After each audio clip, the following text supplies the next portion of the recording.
भगवान श्री राम की वंशावली ब्रह्मा जी से शुरू होती है। ब्रह्मा जी से मरीचि पैदा हुए और उनके बेटे कश्यप हुए। कश्यप के पुत्र विवस्वान हुए। उसके बाद से सूर्य वंश का आरंभ माना जाता है। विवस्वान से पुत्र वैवस्वत मनु पैदा हुए।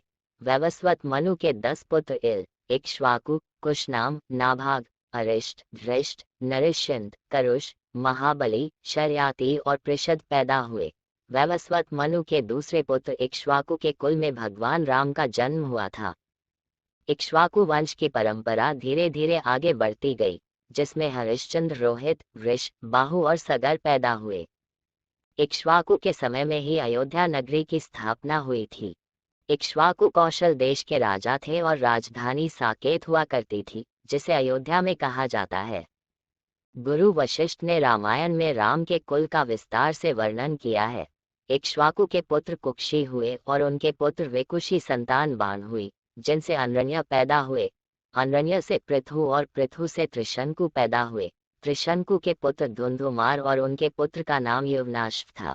युवनाश्व के पुत्र माधाता से सुसंधि का जन्म हुआ, जिनसे 2 पुत्र हुए, ध्रुवंधी और प्रसेनजित। ध्रुवंधी के पुत्र भरत हुए, जिनके बेटे असित से सगर का जन्म हुआ।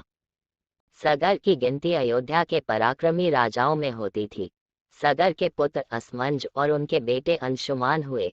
अंशुमान के बेटे दिलीप और उनके बेटे भागीरथ अपनी तपस्या के बल पर मां गंगा को पृथ्वी पर लाने में सफल हुए थे। भागीरथ के पुत्र ककूत्स से रघु का जन्म हुआ। उन्हीं के नाम पर रघुकुल विख्यात हुआ। रघु बहुत ही पराक्रमी और ओजस्वी राजा थे, जिनसे प्रवृद्ध पैदा हुए। बाद में इसी कुल में नाभाग पैदा हुए और फिर अज का जन्म हुआ। अज के बेटे दशरथ हुए और दशरथ के 4 बेटे भगवान राम, भरत, लक्ष्मण और शत्रुघ्न पैदा हुए। इस प्रकार भगवान राम का जन्म रहराजी की 67वीं पीढ़ी में हुआ था।